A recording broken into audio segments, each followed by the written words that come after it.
नमस्कार दोस्तों, मेरा नाम है राज के वर्मा और आप देख रहे हैं रिपोर्टर जी। दोस्तों, आज बात करेंगे सोने, चांदी और क्रूड ऑयल की, क्योंकि लगातार जिस तरह की स्थिति ईरान और अमेरिका के बीच बन रही है, ये तीनों ऐसी चीज़ें हैं जिस पर सभी की निगाहें हैं। सोने और चांदी की बात करें तो लगातार कभी ऊपर की तरफ तो कभी गिरावट की तरफ ये हालात बने हुए हैं। वहीं क्रूड ऑयल के दाम लगातार बढ़ रहे हैं, जिसका असर महंगाई पर पड़ेगा, यानी आम आदमी पर पड़ेगा। तो चलिए बगैर देरी के शुरू करते हैं इस वीडियो को। तो इसे अंत तक ज़रूर देखिए, क्योंकि यहाँ पर आपके तमाम डाउट्स क्लियर होने वाले हैं। क्योंकि ईरान और अमेरिका के बीच जो सीज फायर चल रहा है, उसके भी टूटने की संभावना लगातार, यानी कि आशंका लगातार बन रही है। और अगर ये सीज फायर टूटता है तो आप समझिए कि एक बार फिर से एक बड़े युद्ध की तरफ जाएगा, और इस बार शायद ये युद्ध कुछ ज़्यादा ही भयंकर हो सकता है। तो ऐसे में सभी की निगाह अमेरिका, ईरान के साथ साथ सोने, चांदी और क्रूड ऑयल पर भी टिकी हुई है।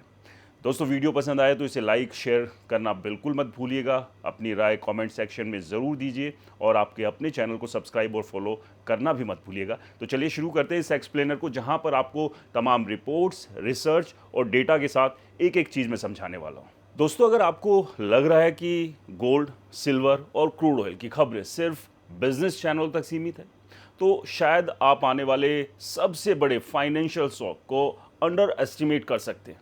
क्योंकि इस समय दुनिया में जो खेल चल रहा है, उसका असर सीधे आपकी जेब, आपकी ईएमआई, आपके घर के खर्च और आपकी फ्यूचर प्लानिंग पर पड़ रहा है। ऊपर से सब कुछ चमकदार दिख रहा है, गोल्ड रिकॉर्ड हाई पर है, सिल्वर हेडलाइंस में है, ऑयल मार्केट में पैनिक, बट अंदर से पूरी ग्लोबल इकोनॉमी डर के मोड में आ जा चुकी है। और सबसे डेंजरस बात यह है कि आम आदमी को अभी तक असली खतरे का अंदाज़ा नहीं है, यानी आपको अभी तक असली खतरे का ज़रा भी भनक नहीं है। इस समय ब्रेंट क्रूड ऑयल 110 से 111 डॉलर प्रति बैरल के आसपास पहुंच चुका है, और कई इंटरनेशनल एनालिस्ट वार्निंग दे रहे हैं कि अगर मिडल ईस्ट में टेंशन और बढ़ी तो क्रूड 120 से 125 डॉलर प्रति बैरल से भी ऊपर जा सकता है।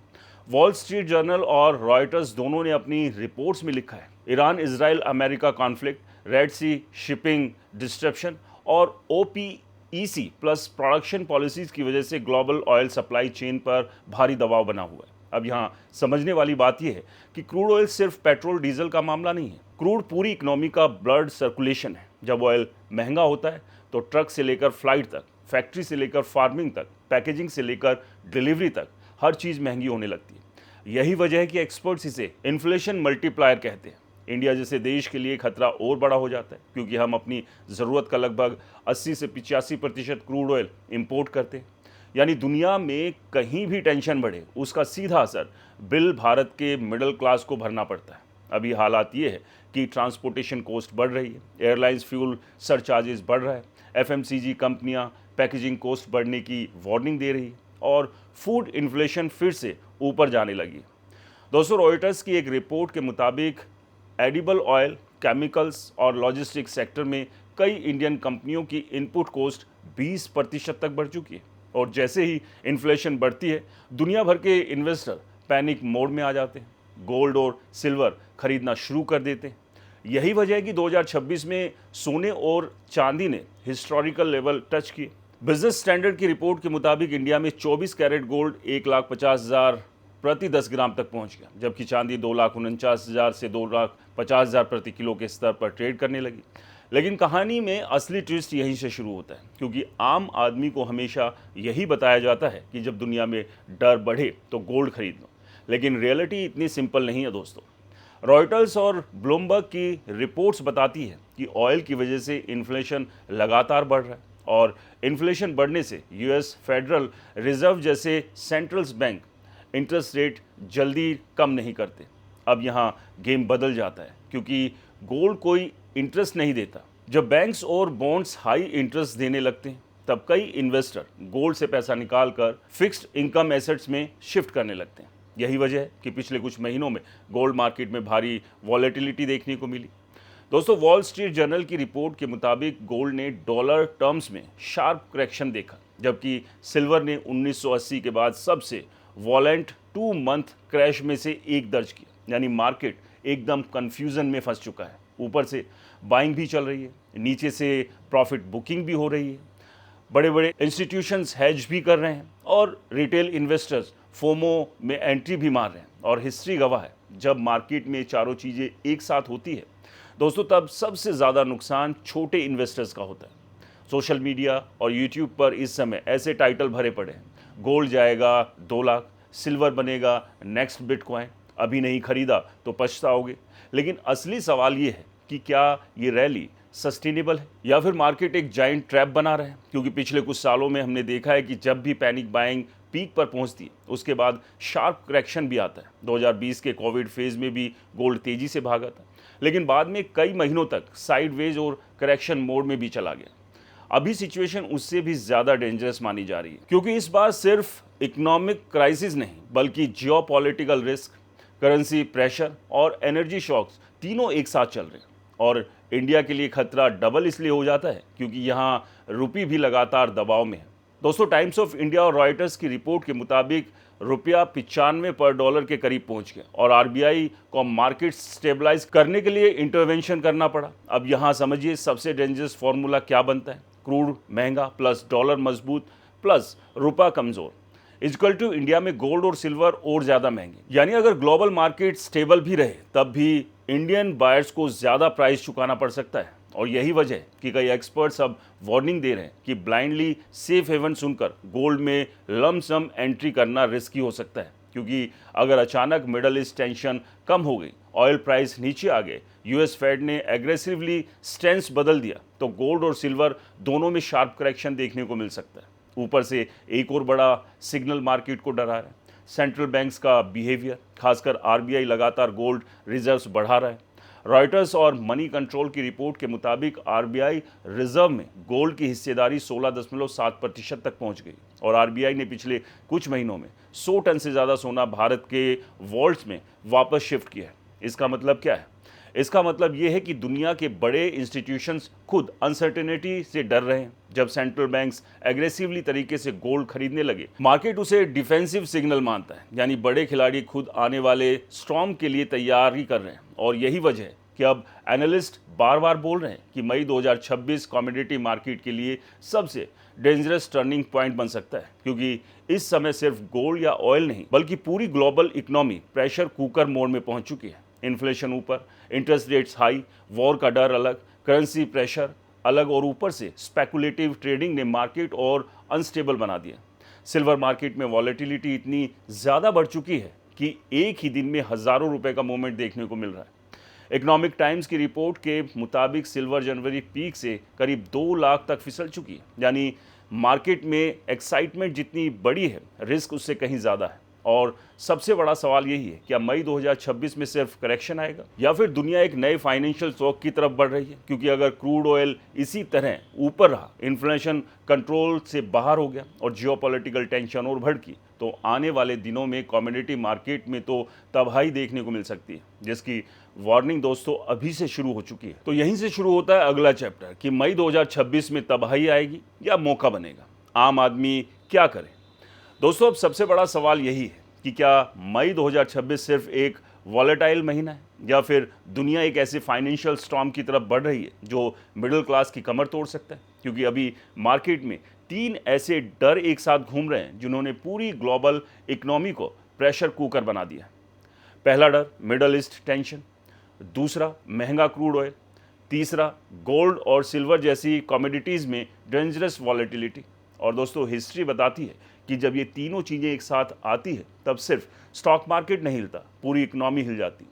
इस समय दुनिया का हर बड़ा फाइनेंशियल इंस्टीट्यूशन इसी बात से डर रहा है कि अगर क्रूड ऑयल लंबे समय तक 110 से 120 पर बैरल जोन में बना रहा तो इन्फ्लेशन दोबारा अंडर कंट्रोल मोड में जा सकती है। रॉयटर्स की रिपोर्ट के मुताबिक गोल्डमैन सैक्स ने इंडिया की जीडीपी ग्रोथ फोरकास्ट तक घटा दी, क्योंकि expensive oil, house hold spending और इंस्टीट्यूशनल प्रॉफिटेबिलिटी दोनों पर दबाव डला हुआ है। अब यहाँ समझिए सबसे डेंजरस चीज़ क्या है। जब क्रूड ऑयल महंगा होता है तो उसका असर धीरे धीरे हर सेक्टर में फैलता है। पहले पेट्रोल डीजल महंगा होता है, फिर ट्रांसपोर्टेशन कॉस्ट बढ़ती है, उसके बाद फैक्ट्रीज़ की प्रोडक्शन कॉस्ट बढ़ती है और फिर लॉजिस्टिक महंगा हो जाता है और आखिर में हर चीज़ का बिल मिडिल क्लास के घर तक पहुँच जाता है। दोस्तों, यही वजह है कि एक्सपर्ट्स बार बार वार्निंग दे रहे हैं कि आने वाले महीनों में इन्फ्लेशन यानी मंदी फिर से डेंजरस लेवल पर जा सकती है। अभी भी भारत में फूड इन्फ्लेशन पूरी तरह कंट्रोल में नहीं आई और अगर ऑयल प्राइस और ऊपर गए तो आरबीआई पर भी प्रेशर बढ़ सकता है। यानी ईएमआई सस्ती होने की उम्मीद रखने वालों को एक बड़ा झटका लग सकता है, क्योंकि जब इन्फ्लेशन बढ़ती है तो सेंट्रल बैंक्स इंटरेस्ट रेट जल्दी कम नहीं करते और अगर रेट्स लंबे समय तक हाई रहे तो home loan, business loan, car loan सबकी ईएमआई पर असर पड़ेगा। यही वजह है कि अब इकोनॉमिस्ट ओपनली बोल रहे हैं कि 2026 का सबसे बड़ा रिस्क स्टॉक मार्केट क्रैश नहीं बल्कि कॉस्ट ऑफ लिविंग क्रैश हो सकता है। और इसी बीच गोल्ड और सिल्वर मार्केट ने लोगों को और कंफ्यूज कर दिया। सोशल मीडिया पर हर दूसरा इन्फ्लुएंसर बोल रहा है गोल्ड जाएगा 2 लाख, सिल्वर बनेगा नेक्स्ट बिटकॉइन, अभी नहीं खरीदा तो पछताओगे। लेकिन रियलिटी इतनी सिंपल नहीं है दोस्तों। इकोनॉमिक टाइम्स की रिपोर्ट के मुताबिक सिल्वर जनवरी पीक से करीब 2 लाख तक टूट चुका है। यानी मार्केट में जितनी तेजी दिख रही है उतना ही बड़ा रिस्क भी अंदर छिपा बैठा है। सिल्वर हिस्टोरिकली गोल्ड से ज़्यादा वॉलेटाइल माना जाता है और अभी हालात इतने अनस्टेबल है कि एक ही दिन में हज़ारों रुपए ऊपर नीचे हो रहे हैं। यही वजह है कि कई एनालिस्ट इसे ट्रैप रैली तक बोल रहे हैं, क्योंकि जब मार्केट में फियर और ग्रीड दोनों एक्सट्रीम लेवल पर पहुंच जाता है तब स्मार्ट मनी क्वाइटली एग्जिट करना शुरू कर देती है और रिटेल इन्वेस्टर्स एक्साइटमेंट में एंट्री लेते हैं। यही पैटर्न हमने 2008 के फाइनेंशियल क्राइसिस से पहले देखा था, यही क्रिप्टो बबल में देखा था और यही कई कम्युनिटी साइकिल में भी देखने को मिला। ब्लूमबर्ग और वॉल स्ट्रीट जर्नल की रिपोर्ट बताती है कि हेज फंडिंग और इंस्टीट्यूशनल ट्रेडर्स अब एग्रेसिवली हैंडलिंग कर रहे हैं, क्योंकि उन्हें डर है कि मार्केट कभी भी वायलेंट करेक्शन मोड में जा सकता है। अब यहाँ आम आदमी सबसे बड़ी गलती करता है, फोमो यानी फियर ऑफ मिसिंग आउट। जब हर जगह यही सुनाई देता है कि गोल्ड भाग रहा है, सिल्वर रॉकेट बन जाने वाला है, तब लोग बिना रिस्क समझे लमसम पैसा डाल देते हैं। लेकिन मार्केट कभी सीधी लाइन में नहीं चलता दोस्तों। अगर अचानक मिडल ईस्ट टेंशन कम हो गई, ऑयल प्राइस नीचे आ गए और यूएस फेडरल रिजर्व ने पॉलिसी बदल दी तो गोल्ड और सिल्वर दोनों में शार्प करेक्शन आ सकता है। और यही चीज़ एनालिस्ट को सबसे ज़्यादा डरा रही है, क्योंकि इस समय कमोडिटी मार्केट फंडामेंटल से ज़्यादा फियर और स्पेकुलेशन पर चल रहा है। ऊपर से एक और बड़ा खतरा करेंसी मार्केट में दिख रहा है। रॉयटर्स और टाइम्स ऑफ इंडिया की रिपोर्ट के मुताबिक भारतीय रुपया लगातार दबाव में है और लगातार माहौल जो है वो एक अलग डायरेक्शन में जा रहा है। अब जैसा कि कमर्शियल सिलेंडर के दाम भी महंगे हो गए, यानी कि महंगाई का असर अब धीरे धीरे देखने को मिल रहा है। अब क्या आने वाले समय में पेट्रोल और डीजल पर भी इसका असर दिखेगा? क्योंकि 5 राज्यों में मतदान से पहले ये बात कही जा रही थी कि पेट्रोल और डीजल के दाम सरकार बढ़ा सकती है, यानी कि चुनाव के चक्कर में सिर्फ सरकार रुकी हुई थी। क्या आने वाले समय में पेट्रोल और डीजल के दाम जैसे ही बढ़ते हैं तो आप समझिएगा देश में स्थिति क्या बनेगी। हर चीज़ पर इसका असर पड़ेगा और अगर हर चीज़ पर इसका असर पड़ेगा तो जाहिर सी बात है मंदी का दौर शुरू हो जाएगा। और मंदी का दौर शुरू होगा तो छोटे इन्वेस्टर्स से लेकर बड़े इन्वेस्टर्स तक इन्वेस्टमेंट डालने से अपने पैर पीछे हटाएंगे, जिसमें फिर चाहे शेयर मार्केट की बात करें, गोल्ड की बात करें, चांदी की बात करें या रियल एस्टेट की बात करें। तो अब ऐसे में देखना होगा कि मई मंथ किस दिशा में जाता है और ये दिशा तय करेगा ईरान और अमेरिका के बीच जो सीज फायर चल रहा है ये आगे बढ़ता है या ख़त्म होता है। और अगर ये ख़त्म हुआ और ख़त्म होने के नाम पे युद्ध फिर से शुरू हुआ तो आप समझिएगा स्थिति और ज़्यादा भयानक हो सकती है। तो ऐसे में सभी चाहते हैं कि ईरान, अमेरिका और इजराइल के बीच जो टेंशन बनी हुई है ये ख़त्म हो जाए और हॉर्मुज के जो रास्ते बंद हैं वो खुल जाए, क्योंकि जैसे ही हॉर्मुज के रास्ते खुलेंगे क्रूड ऑयल और गैस सप्लाई चेन जो है जो पूरी तरह से बाधित हो चुकी है वो एक बार से फिर से सुचारू रूप से शुरू हो जाएगी। लेकिन एक चीज़ और यहाँ समझने वाली बात है कि अगर हॉर्मुज अभी भी खुलता है तो स्थिति को सामान्य होने में भी समय लगेगा। यानी आने वाला वक्त हर लिहाज से आम आदमी के लिए खास तौर पर मुश्किल भरा हो सकता है। दोस्तों आपको क्या लगता है आने वाला समय महंगाई, सिल्वर, गोल्ड और क्रूड ऑयल को लेकर क्या रहने वाला है? और क्या अमेरिका और ईरान के बीच चल रहा सीज फायर खत्म होगा, यानी ये युद्ध यहीं बंद हो जाएगा? हमें अपनी राय कमेंट बॉक्स में ज़रूर बताएं। वीडियो पसंद आया तो इसे लाइक करें, शेयर करें और हमारे चैनल को सब्सक्राइब और फॉलो करना बिल्कुल ना भूलें। नमस्कार।